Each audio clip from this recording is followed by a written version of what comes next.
No one expected disruption that day. Not in a room this full. Not with this many witnesses. Bruce Lee is standing barefoot at the front of the hall, sweat darkening the collar of his white t-shirt. 500 students sit packed shoulder to shoulder, filling every inch of the wooden floor. Some lean against the walls. Others stand in the doorway just to see him move. Seattle, 1967. Saturday afternoon. Bruce is mid-sentence, explaining a simple idea most of them are struggling to accept. Efficiency, he says calmly, beats tradition when tradition stops working. That's when the door opens. Hard. The sound cuts through the room like a blade. Every head turns. A man walks in slowly, deliberately, wearing a traditional black kung fu uniform. Gold embroidery. Perfect posture. The kind of presence that announces authority before a word is spoken. He doesn't sit. He doesn't bow. He looks straight at Bruce and says loudly enough for everyone to hear, "You're teaching them wrong." A ripple moves through the room. Some students stiffen. Others lean forward. A challenge like this isn't accidental. It's calculated. Bruce doesn't respond right away. The man continues. 500 people listening to a fraud. A man who disrespects real kung fu. Silence spreads. Heavy. Expectant. Bruce finally turns toward him. His face is calm. Almost curious. "What would you like to show them?" Bruce asks. The man smiles. "The truth." 5 seconds later, nothing in that room will feel the same. The man steps forward into the open space without waiting for permission. "My name carries weight," he says. 40 years of training. Real lineage. Not this performance. A few students glance at Bruce, unsure how he'll react. Some expect anger. Others expect dismissal. Bruce does neither. He gestures gently toward the center. "Then let's be clear," he says. "Are you here to talk? Or to test?" The master's jaw tightens. "To expose." That word lands hard. Bruce nods once. "Very well." The room rearranges itself instinctively. 500 bodies lean back just enough to create a circle. No one speaks. No one breathes loudly. "Any rules?" Bruce asks. The master scoffs. "Why would I need rules?" Bruce removes his watch and places it on the floor beside him. Slow. Deliberate. "Attack when ready," he says. The master settles into a perfect stance. Deep. Rooted. Textbook. His students have seen this posture in books and temples. Bruce stands naturally. Hands relaxed. Weight balanced. Someone in the back whispers, "He's not even ready." The master explodes forward. Fast, powerful, committed. Bruce moves. Not dramatically. Not violently. Just enough. A single step. A slight angle. His palm stops inches from the man's chest as the attack collapses into empty space. The master freezes. He didn't feel pain. He felt absence. The sudden realization that his power went nowhere. Bruce steps back. "Again?" he asks calmly. The master swallows. The room is already changing, and they haven't even reached 5 seconds yet. The master's eyes flick around the circle. 500 faces. 500 witnesses. He resets his stance, tighter this time. Less ceremony. More urgency. "This time," he says through clenched teeth. "I won't miss." Bruce nods. "Good." The second attack comes faster.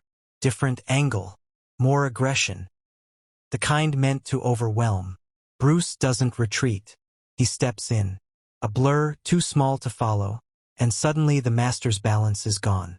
His breath leaves his body in a sharp, silent rush. His knees buckle not from pain, but from confusion. Bruce's palm rests lightly against the man's chest. Not pushing. Not striking. Just there. Bruce withdraws his hand and steps away. The master staggers back 2 steps. Eyes wide. Chest heaving as air finally returns. He doesn't fall. That almost makes it worse. The room is silent. Not shocked silence. Understanding silence. Bruce turns back to the students. "What you just saw," he says evenly, "was not speed. It was timing." He looks at the master. not with triumph but with respect. 5 seconds, Bruce continues, is more than enough when nothing is wasted. The master opens his mouth. No words come out. 500 students sit perfectly still, because they all felt it at the same time. This wasn't a fight. It was a lesson, and it was just getting started. The master finally finds his breath. He straightens slowly, adjusting his robe, trying to reclaim posture if not certainty. His eyes no longer carry arrogance. They carry calculation. That was a trick, he says. Not loudly, not convincingly. Bruce tilts his head slightly. No, he replies. It was efficiency. A murmur ripples through the students. Not applause, not chatter. Something deeper, recognition. The master points at Bruce. You didn't defeat me. Bruce nods. Correct. I stopped you. That distinction lands harder than a strike. You train for forms, Bruce continues, addressing the room now. Forms assume cooperation. Reality does not. He turns back to the master. You came to challenge, but you never asked why this works. The master hesitates. 5 seconds ago he came to expose a fraud. Now he's the one exposed to a question he can't answer. Bruce gestures to the open floor. Again, if you wish. The master looks around. 500 students. No exit that saves face. Slowly he shakes his head. No, he says quietly. I've seen enough. That answer changes the temperature of the room. Bruce bows slightly, not to the master's rank, but to his honesty. Then you've already learned, Bruce says. The master returns the bow. Deeper than expected. 5 seconds didn't just end a challenge. They ended an identity. The master steps back into the crowd. Not defeated, changed. No one speaks for a long moment. 500 students remain seated, eyes moving between Bruce and the space where the challenge ended. The air feels thinner, like something heavy has been lifted. Bruce looks at them. Remember this, he says calmly. Power doesn't announce itself. It arrives. A student raises a hand, voice uncertain. Sifu. Was that really all it took? Bruce nods. 5 seconds is a lifetime when nothing is wasted. He gestures to the floor. Most people lose before contact. They commit too early. They believe too much in what they were taught. The students shift. Some uncomfortable. Some relieved. The master watches from the edge now, arms folded. Not in defiance, but in thought. Everything he believed protected him has just failed him publicly. Bruce resumes teaching as if nothing happened. No celebration, no replay, no emphasis. That's what makes it unforgettable. Because Bruce Lee didn't stop to prove a point. He moved on and forced everyone else to catch up. The seminar continues, but nothing feels the same. Every explanation Bruce gives now carries weight. Not because of authority, but because of evidence. Students listen differently. They're no longer trying to remember movements. They're trying to understand why those movements exist. Bruce demonstrates again, slowly this time. He exaggerates nothing. Speed, he says, is the byproduct, not the goal. He shows how tension slows reaction, how commitment creates openings, how simplicity removes hesitation. The master at the edge watches closely. No notes, no interruptions, just attention. During a short break, one of the senior students whispers, I've trained 10 years, and I've never seen that. Bruce hears it. That's because you were trained to collect, he says gently, not to discard. The student frowns. Discard what? What doesn't survive pressure? The master steps forward again, but this time there's no challenge in his posture. May I ask a question? He says. Bruce nods. What you showed, the master asks. How long did it take you to learn? Bruce thinks. A lifetime. The master bows his head slightly. Then I still have time. Bruce returns the bow. 5 seconds changed the room.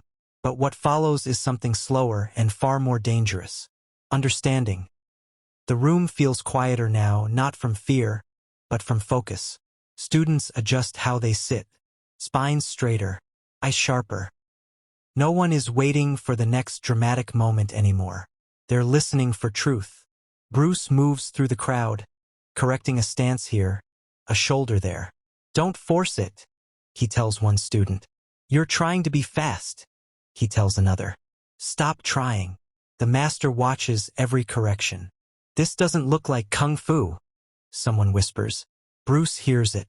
Kung fu isn't how it looks, he says. It's how long it works. That lands. A student asks the question everyone is thinking. Sifu, what if tradition disagrees?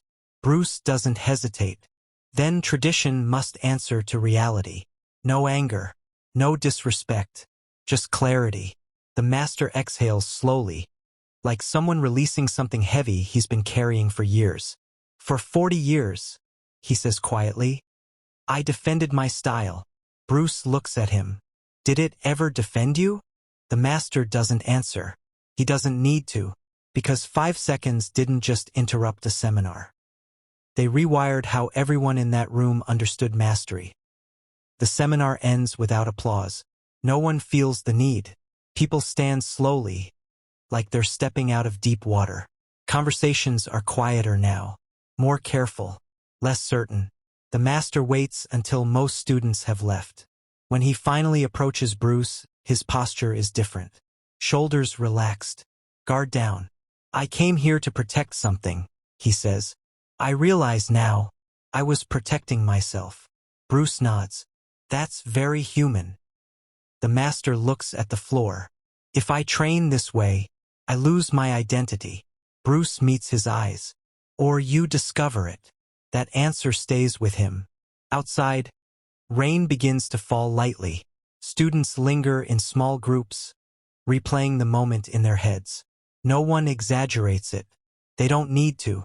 One student says quietly, Did you notice how calm he was?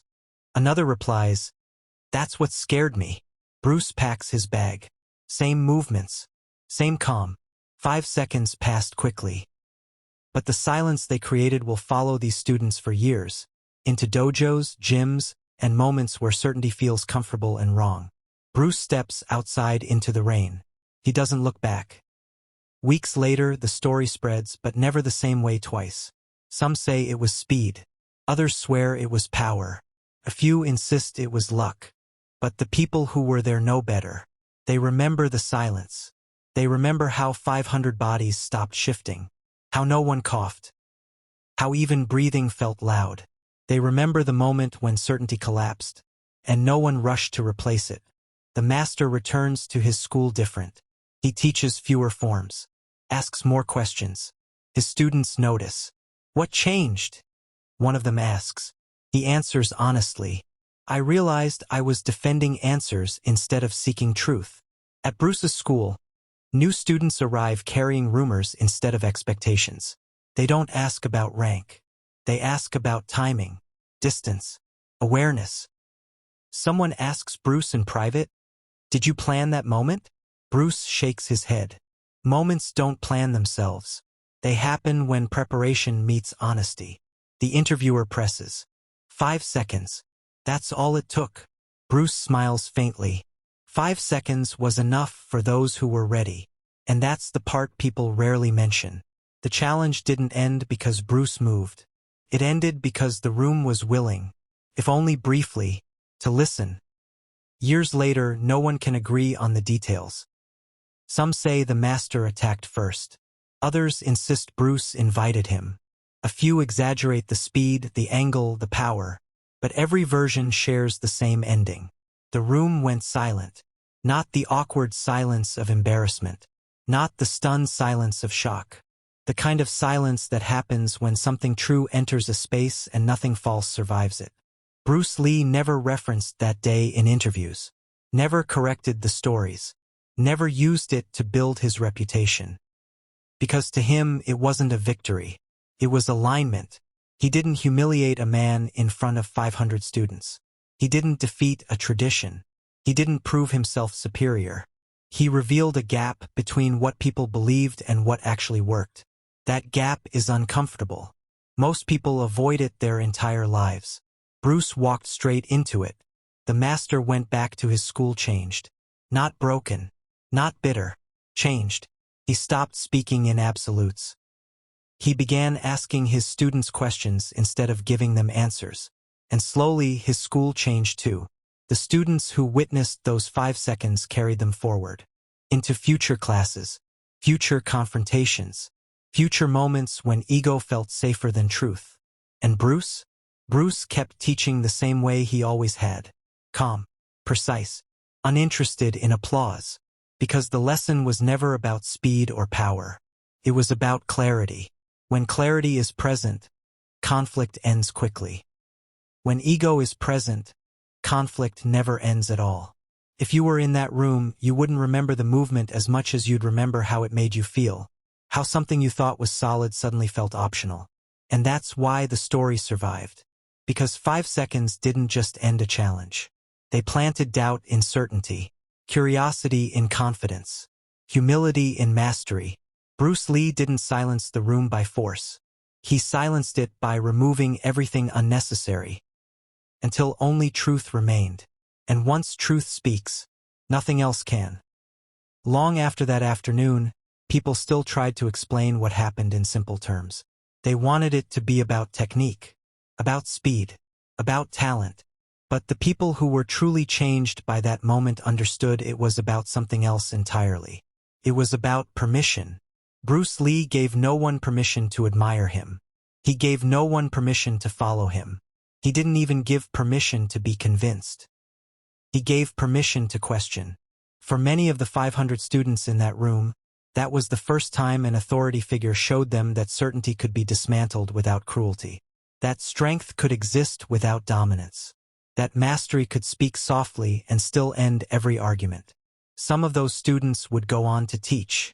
Some would open schools. Some would leave martial arts altogether. But all of them would remember one thing clearly. The moment they realized that truth does not need volume. Years later, one of the students would describe it best. I didn't feel like I watched a fight. I felt like I watched a lie die. Bruce Lee never framed himself as a revolutionary. But revolutions don't announce themselves.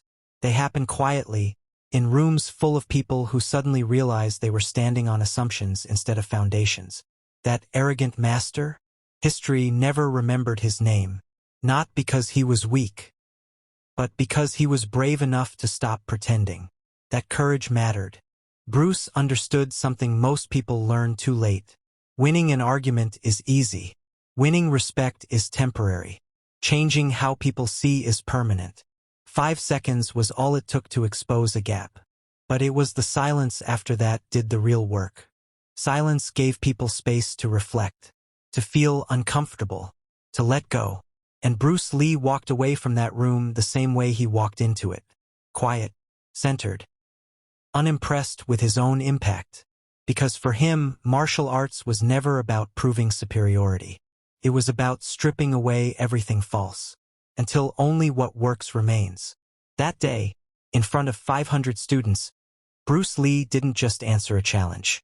He demonstrated a philosophy, and that philosophy continues to echo wherever someone chooses truth over ego, clarity over comfort, and understanding over applause. Not loudly, but undeniably.